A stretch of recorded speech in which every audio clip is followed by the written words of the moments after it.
In occasione del ciclo di seminari Modelli di sessualità, movimenti LGBTQ+ e diritti sessuali in Nordafrica abbiamo avuto l'opportunità di intervistare l'attivista tunisina Amani Mkaouer.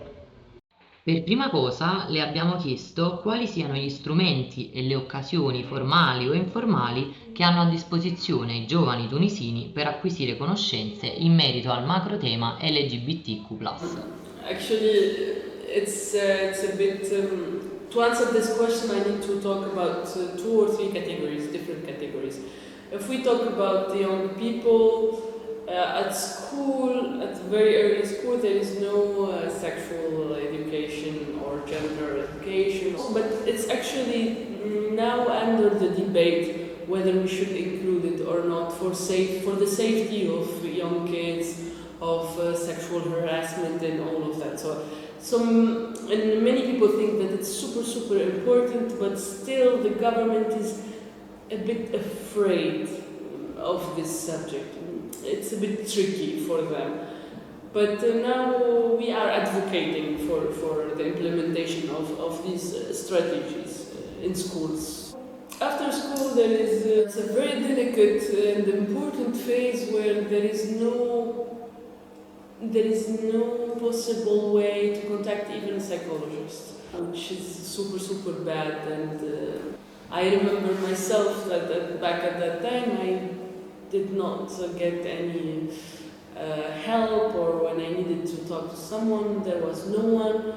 And it's the opposite. Some teachers are not educated also enough that when they say looking different, they tell you why are you different, and they put you in question, which is really frustrating and bad. And I think the only way or the only place where students in general in Tunisia have this access is at universities. And even at university, it's not so developed. It depends on what university you are going to. But I studied in a university that was still super open about everything and all the subjects. So, for example, in my first year or second year at university, I was able to attend a very huge seminar about homosexuality, where they brought activists, and I was able to do this networking and to meet these people and to discover more about the field of activism, the field that some psychologists also in Tunis don't see homosexuality as something wrong, but other psychologists, they see it as something wrong, and they do the conversion therapy until today in Tunis. And also, I say myself, this was an occasion and I was lucky to have it.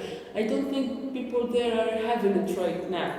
There is no regular place, and even if there is a psychologist in your university, you can never know that this psychologist is safe. So actually you hesitate a lot before contacting them. I don't think Asians in general are getting the help they need when it comes to their question regarding sexuality or gender. Absolutely not. But let me tell you that there are very individual and small initiatives happening now from associations that are trying to organize these kind of seminars from very personal and individual effort. But also, again, it's never enough. These initiatives should be done by the government and not just by small places, even though it's better than nothing, let's say. So yeah, I hope I answered your question. Ringraziamo Amani per averci risposto e le chiediamo di approfondire maggiormente il ruolo dell'università e la sua posizione in merito. I don't think the university would find it debatable to have someone there. I mean, what I mean is, if there is the occasion or the opportunity, I don't think they would mind. Honestly, this is from a very personal experience. But still, the universities are having more other issues now, and they believe in the priorities of issues. They don't believe that all issues should be tackled. And, okay, if we have problems now about the system and the presence of students and very administrative things, we need to focus on them. This is how they think. and which is really problematic because they don't think about the mental health and well-being of the students as a first thing. They think about their numbers and grades and as the ultimate goal. So it's a bit problematic, but yeah, speaking about if they would mind or if they wouldn't, I don't think they even care, honestly. Per concludere l'intervista, speriamo di poter lasciare un messaggio per il futuro e chiediamo ad Amani di dirci quali siano le sue speranze.